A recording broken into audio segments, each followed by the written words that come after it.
Je m'appelle Ramakrishnan, je suis ingénieur logiciel. J'ai deux questions à vous poser. La première est, que dit l'islam au sujet du don d'organes après la mort? Est-ce autorisé ou est-ce intermier? La deuxième question est, que dit l'islam à propos des athées? C'est tout. Le frère a deux questions. Je pense que les non-musulmans aussi posent cette question, pas de problème. La première question est, que dit l'islam à propos du don d'organes? La deuxième question concerne les athées. En ce qui concerne la première question, que dit l'islam à propos du don d'organes? Il n'y a aucun verset direct dans le Coran, ni aucun hadith sahih qui précise si l'on peut donner ses organes ou non, hein. Mais il y a eu plusieurs conférences qui sont tenues en Arabie Saoudite, en Malaisie et dans différentes parties du monde, hein. Et les savants sont arrivés à un consensus commun: si trois conditions sont remplies, alors le don d'organes est permis. Premièrement, la personne qui a besoin d'un organe, naturellement, cela doit représenter un bénéfice majeur pour sa santé. Il peut recevoir un organe tant que cela lui apporte un bénéfice ou lui sauve la vie. Deuxièmement, la personne qui fait don de l'organe, après avoir donné son organe, cela ne doit pas entraîner une perte majeure pour sa santé. Par exemple, si je donne mon cœur, je vais mourir. Donc, je ne peux pas donner mon cœur. Mais les médecins disent qu'avec 2 reins, une personne peut même survivre avec un seul rein, hein. Donc, si ma mère a une insuffisance rénale, que ses 2 reins ont lâché, je peux très bien donner un de mes reins à ma mère. Elle vit et moi aussi. Mais naturellement, après la mort d'une personne, s'il veut donner un autre organe, cela est permis. Mais s'il est vivant, il ne doit donner aucune partie de son corps qui causerait un dommage majeur à sa santé ou mettrait sa vie en danger. Et le troisième critère, c'est que cela ne doit pas être pour de l'argent. Personne ne doit vendre d'organes. Si ces trois conditions sont remplies, alors le don d'organes peut tout à fait se faire. En ce qui concerne la deuxième question, que dit l'islam à propos des athées? En ce qui me concerne, chaque fois que je rencontre un athée, es-tu athée, mon frère? Il a dit non. Chaque fois que je rencontre un athée, la première chose que je fais, c'est de le féliciter. Les gens peuvent se demander pourquoi Zakir félicite un athée. La raison pour laquelle je félicite un athée, c'est que la plupart des êtres humains croient généralement aveuglement. Il est hindou parce que son père est hindou. Il est chrétien, son père est chrétien. Beaucoup de musulmans sont musulmans parce que leur père est musulman. Maintenant, cet athée, lui, il réfléchit. Il peut venir d'un milieu religieux. Son père est peut-être pieux, mais lui, il n'y croit pas. Comment peut-il y avoir un Dieu qui a besoin de manger, un Dieu qui peut mourir, un Dieu qui peut mentir? Donc la raison pour laquelle je félicite l'athée, c'est parce qu'il a déjà prononcé la première partie de la shahada islamique, la profession de foi islamique, la ilaha, c'est-à-dire qu'il n'y a pas de Dieu. La seule chose qui me reste à faire, c'est illallah, hein, mais Allah, ce que je ferai, Inch'Allah. Donc la moitié de mon travail est déjà faite avec un non-musulman qui croit en un autre Dieu. D'abord, je dois lui prouver que le Dieu qu'il adore est faux. Et après lui avoir prouvé que le Dieu qu'il adore est faux, je dois ensuite lui prouver l'existence du vrai Dieu. Ici, avec l'athée, la moitié de mon travail est déjà faite. Il est déjà d'accord avec la première partie de la shahada islamique. Là, il n'y a pas de Dieu. La seule chose qui me reste à faire, c'est ilallah, ce que je ferai, Inch'Allah. La première question à poser à l'athée est la suivante. C'est quelle est la définition de Dieu? Si quelqu'un dit qu'il n'y a pas de Dieu, pour affirmer cela, il devrait connaître la définition de Dieu. S'il ne connaît pas la définition de Dieu, il ne peut pas dire qu'il n'y a pas de Dieu. Par exemple, si je dis que ceci est un stylo, est-ce un stylo? Non, c'est un livre. Pour dire que ceci n'est pas un stylo, il faut connaître la définition d'un stylo. Certaines personnes disent « Non, Zakir, je sais que c'est un livre, donc je peux dire que ce n'est pas un stylo. » Je dis « Ment. » Si tu connais la définition de stylo, je vais demander « Est-ce une kitab ?» Tu dis « Non, ce n'est pas une kitab, parce qu'il n'y a pas de définition de kitab. » Pour dire que ce n'est pas une kitab, tu dois connaître la définition de kitab. Parce que kitab et livre, c'est la même chose. Donc, pour dire que ce n'est pas un stylo, il faut connaître la définition de stylo. Tu peux connaître ou ne pas connaître la définition de livre. C'est juste. De la même manière, pour dire qu'il n'y a pas de Dieu, tu dois connaître la définition de Dieu. Donc maintenant, cette personne qui est athée, il croit que ce Dieu-là, il a besoin de manger, il peut mentir, il se bat et il perd. Il ne croit pas en Dieu. Alors je dis, je ne crois pas en un tel Dieu. Naïla, Ensuite, je lui explique la véritable conception de Dieu. Et le concept correct de Dieu est mentionné dans la sourate Al-Khlas, chapitre 112, versets 1 à 4, que j'aborderai le dernier jour de la conférence, Inch'Allah. C'est le 20 janvier. Alors que fait-il? Il rejette le faux Dieu. Ensuite, posez la question à l'athée. Supposons qu'il y ait un appareil qu'on vous présente, que personne au monde n'a jamais vu, dont personne ne connaît l'existence, et si on vous demande qui sera la première personne capable de vous expliquer le fonctionnement de cet appareil, que répondrez-vous? L'athée répond moi. La première personne qui pourra expliquer le fonctionnement de cet appareil, que personne au monde n'a jamais vu, c'est le créateur. Certains diront le fabricant, d'autres diront l'inventeur, d'autres diront la personne qui l'a fabriqué, le concepteur.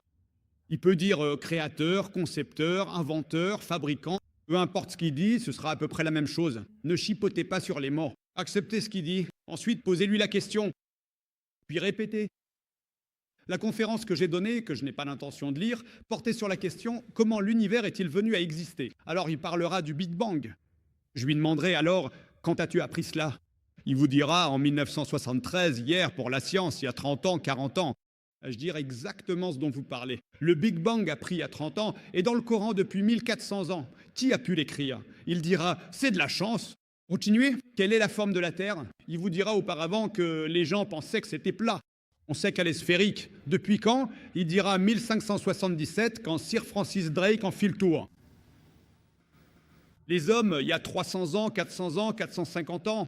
Le Coran mentionne ça il y a 14 ans. Qui l'aurait mentionné? Peut-être Mahomet. C'était un homme intelligent, n'en discutez pas. Watching lumière de la Lune. Est-ce sa propre lumière ou réfléchie? Il vous le dira. On pensait que la Lune émettait sa propre lumière, mais on sait maintenant qu'elle ne fait que la réfléchir.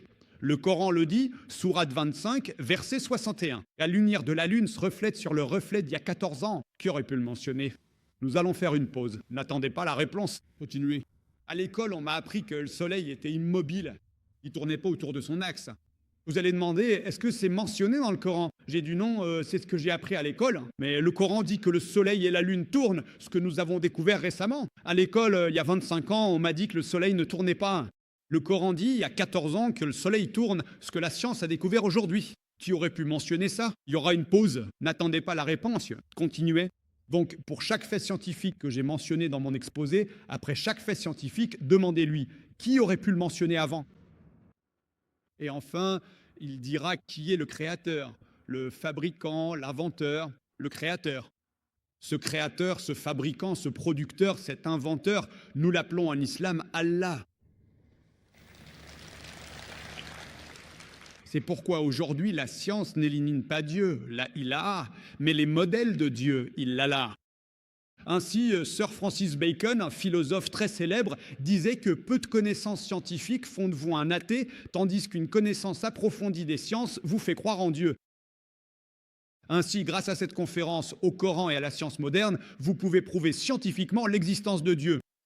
J'espère que cela répond à la question. Jazakallah khair. Frère, vas-y, pose ta question. Je rappelle aux sœurs, Inch'Allah, d'encourager les sœurs non musulmanes qui pourraient se trouver parmi vous à poser leurs questions. C'est une excellente opportunité pour eux. Vous devriez donc vraiment essayer de les motiver à venir au micro. Je m'appelle Ritesh et je suis élève en classe de 11e. Ma question est la suivante. Toutes les religions ont des restrictions vestimentaires. Je vais m'adresser plus précisément aux femmes. Mais cela a changé avec le temps. Mais pourquoi le burqa est-il resté le même? Pourquoi cela n'a-t-il pas évolué avec le temps? Et j'ai une autre question. Je suis désolé. Pendant le ramadan, j'ai remarqué tous les musulmans jeûnent. Le frère a dit qu'avec le temps, chaque religion a instauré un code vestimentaire pour les femmes. Mais avec le temps, ces vêtements ne cessent d'évoluer. Mais pourquoi les femmes musulmanes portent-elles encore le burqa? En ce qui concerne les vêtements, mon frère, en islam, il y a 6 critères à respecter. Pour l'homme, ça va du nombril jusqu'aux genoux. C'est la partie qui doit être couverte. Pour la femme, tout le corps doit être couvert. Les seules parties qui peuvent être visibles sont le visage et les mains jusqu'aux poignets. Certains savants disent même que cela aussi devrait être couvert. Les 5 autres critères sont les mêmes pour l'homme et la femme. Le deuxième critère, c'est que les vêtements ne doivent pas être trop serrés au point de révéler la silhouette, ils doivent être amples. Le troisième, c'est qu'ils ne doivent pas être translucides ou transparents au point de laisser voir à travers. Le quatrième, c'est qu'ils ne doivent pas être trop voyants au point d'attirer le sexe opposé. Cinquièmement, ils ne doivent pas ressembler à ceux des non-croyants. Et sixièmement, ils ne doivent pas ressembler à ceux du sexe opposé.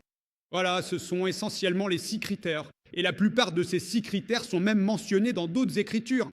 Si vous lisez la Bible, c'est mentionné dans la Bible, dans le livre du Deutéronome, chapitre 22, verset 5. Il est dit qu'une femme ne doit pas porter de vêtements qui appartiennent à un homme, et un homme ne doit pas porter de vêtements qui appartiennent à une femme. Tous ceux qui font cela commettent une abomination. Il est également mentionné dans la Bible, dans la première épître à Timothée, chapitre 2, verset 9, que la femme doit être vêtue avec pudeur et modestie. Elle ne doit pas porter de vêtements coûteux, ni de perles ou d'or. Et il est aussi mentionné dans la première épître aux Corinthiens, chapitre 11, versets 5 à 6, que la femme qui prie la tête découverte, sa tête devrait être rasée. Il n'y a aucun verset dans le Coran ou dans les hadiths qui dit que la femme qui ne couvre pas sa tête doit être rasée. Mais la Bible est plus stricte. La Bible est plus stricte que le Coran. Que si la femme qui prie ne couvre pas sa tête doit être rasée. C'est la même chose dans les écritures hindoues. Si vous lisez les écritures hindoues, il est mentionné dans le Ramayana que lorsque Paroram vient voir Ram, il dit à sa femme Sita qu'il est leur aîné. Par conséquent, baisse les yeux et préserve ta modestie. Il est également mentionné, si vous lisez le Rig Veda, livre numéro 10, chapitre numéro 25, verset numéro 30. Il est dit que la femme qui porte des vêtements d'homme se souille. Elle ne doit pas porter de vêtements d'homme. De plus, il est mentionné dans le Rig Veda, livre numéro 8, que Brahma a ordonné que la femme doit se couvrir la tête. Donc, dans les écritures hindoues, chrétiennes et musulmanes, la modestie est présente, le fait de se couvrir la tête aussi. Avec le temps, je suis d'accord avec vous, que le christianisme, aujourd'hui, on ne voit que les nonnes se couvrir la tête. On les considère comme pieuses. Si les femmes musulmanes se couvrent les cheveux, on les dit soumises. Pourquoi? 2 poids, 2 mesures. Si vous voyez une nonne bien couverte, d'ailleurs, regardez la photo de la Vierge Marie. Avez-vous déjà vu une photo de la Vierge Marie comme une musulmane? Et elle était une musulmane, une femme musulmane, bien couverte, avec les poignets visibles, seul le visage apparent. Ce avec quoi je suis d'accord avec vous, c'est que si vous respectez les 6 critères, la mode, les types de hijab, de burqa, d'abaya ont évolué. Tant que vous suivez les 6 principes de l'islam et que vous changez la couleur du noir au bleu ou au marron, il n'y a pas de problème.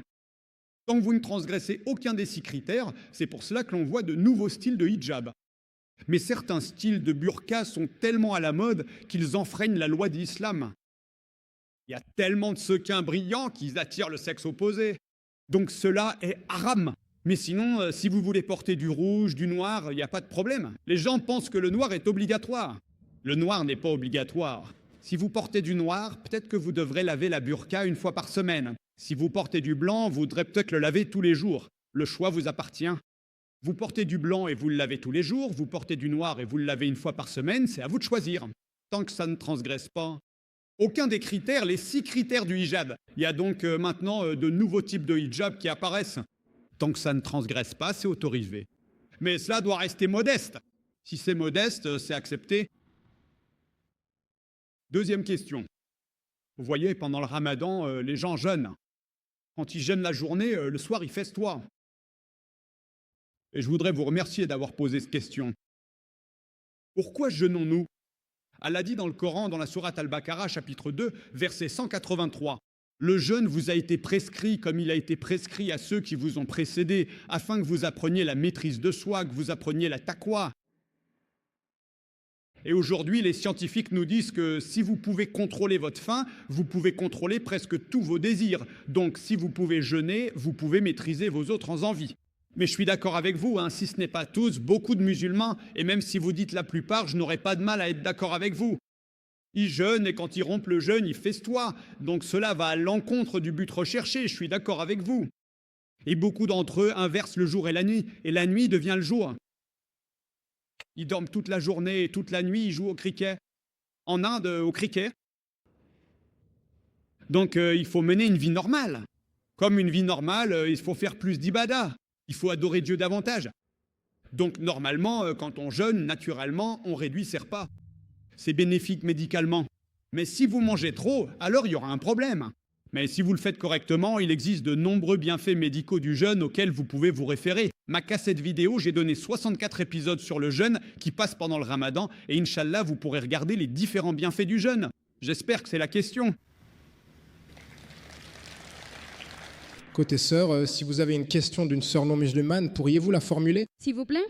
Ceci est au nom d'une sœur non musulmane, Vandama. Elle dit je découvre ce concept, j'ai des connaissances limitées. Donc, je pose une question basique. Si sur 6000 versets, 1000 parlent de faits scientifiques, quelle est alors la véritable essence du Coran? Ma sœur, c'est une très bonne question. Si le Coran contient plus de 6000 versets et que plus de 1000 parlent de science, quelle est l'essence du Coran? Ma sœur, comme je l'ai mentionné dans ma réponse précédente, l'essence fondamentale du Coran est le tawhid. Croire en un Dieu unique et ne l'adorer que lui et personne d'autre. Et le Coran, comme je l'ai dit, ce n'est pas un livre de science, S-C-I-N-C-E. C'est un livre de signes, S-I-G-N-E-S. C'est un livre d'ailleurs. Le Coran est un livre qui montre comment une vie doit être menée. Et lorsque j'ai eu un débat avec Shishi Ravi Shankar, j'ai dit « c'est le meilleur livre sur l'art de vivre ». S'il existe un livre sur l'art de vivre qui soit le meilleur, c'est le Coran. Le meilleur livre sur l'art de vivre. Et il compte plus de 1,3 milliard de membres. Donc ce livre te montre comment mener ta vie. Maintenant, bien souvent, il faut comprendre que puisque le Coran est la parole du Tout-Puissant, un verset du Coran peut avoir plusieurs angles.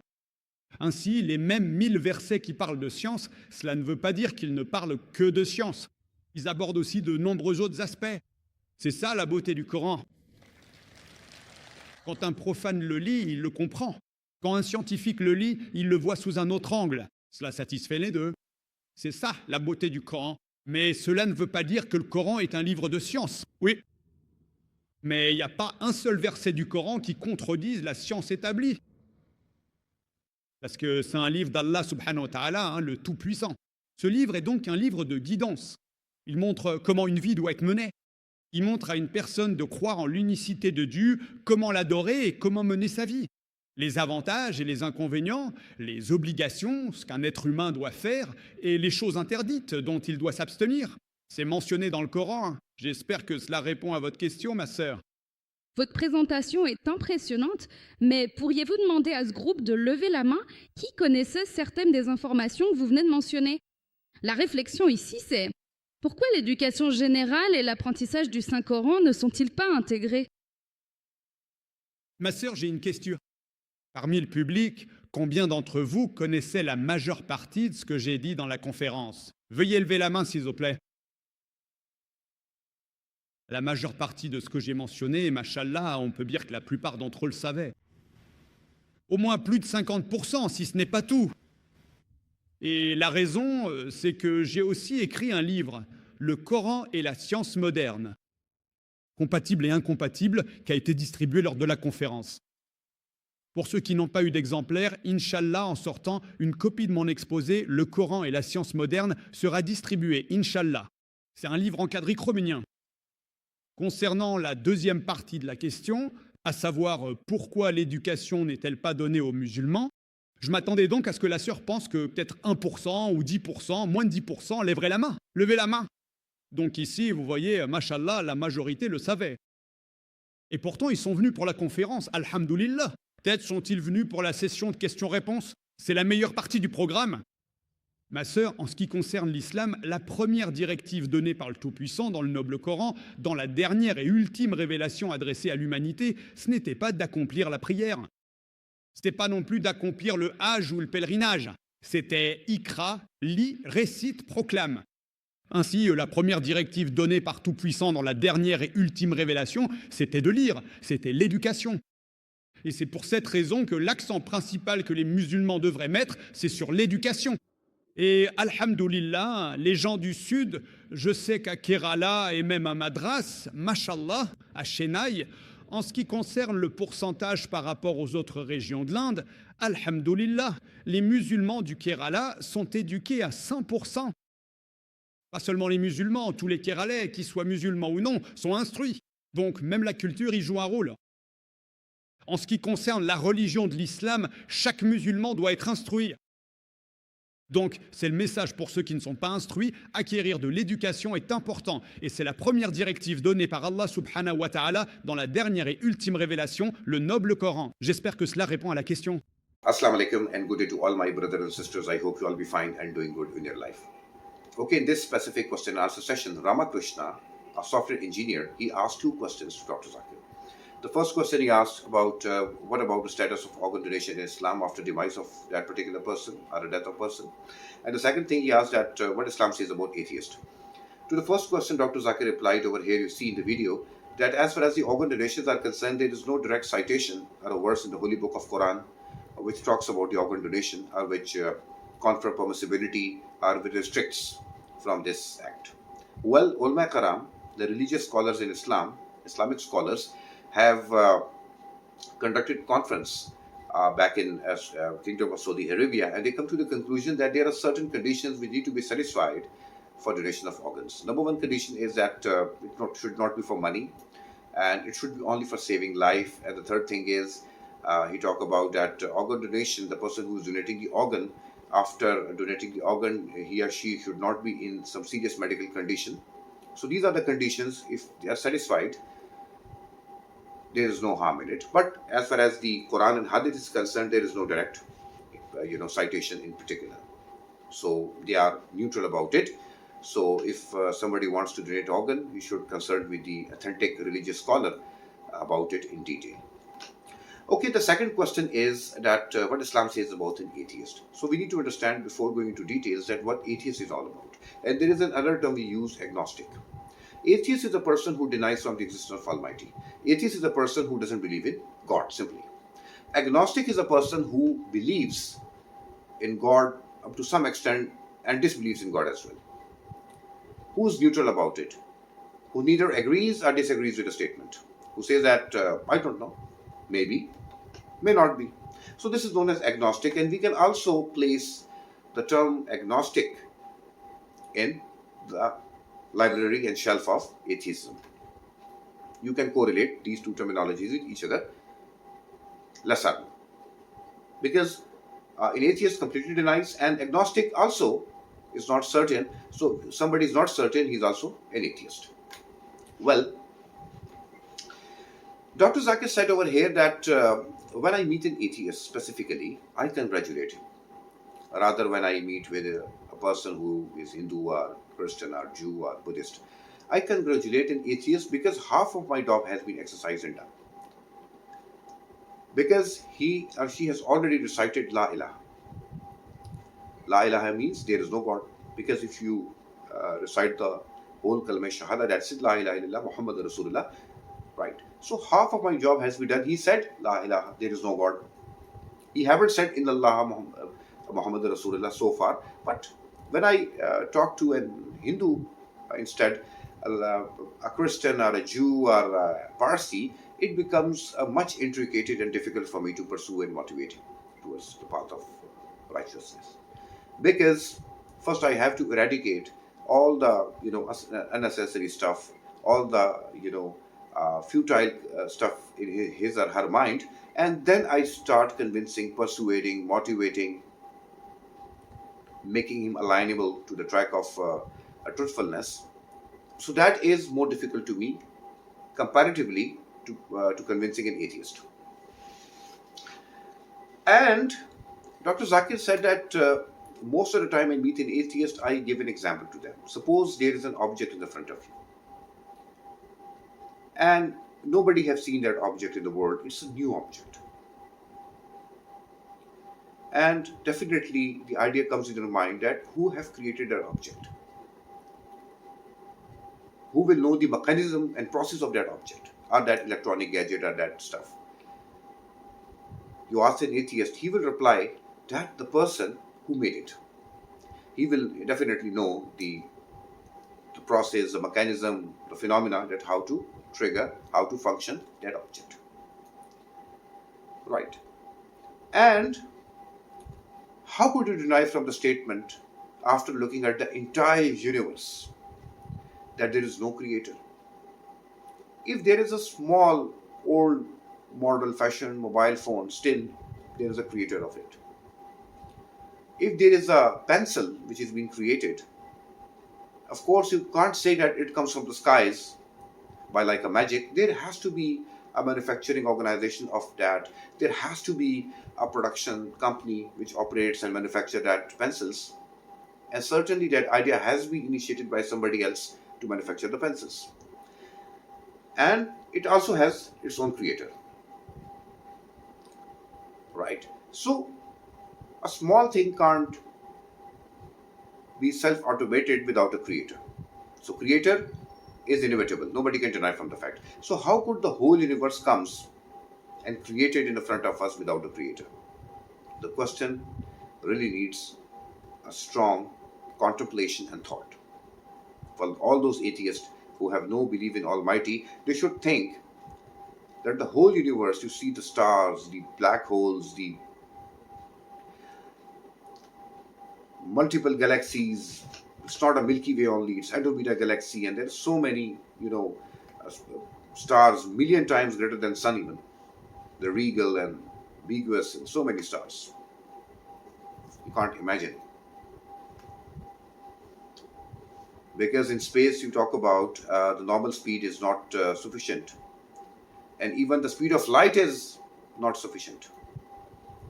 And speed of light is so fast that it can circulate 7 times in 1 second around the earth. So fast and so swift. So how could you imagine that this whole of the universe has been created automatically without the creator? And of course, they satisfy that there is a creator. Right? And the Holy Book of Quran is a big proof of that creator. Because the Holy Book of Quran tells about science, modern science. If you judge other scriptures like Bible, Torah, Veda, as per the assessment of the modern science, they fail the test. And Quran is only the book which not only passes the test as per the modern science assessment, but it passes the test with distinction.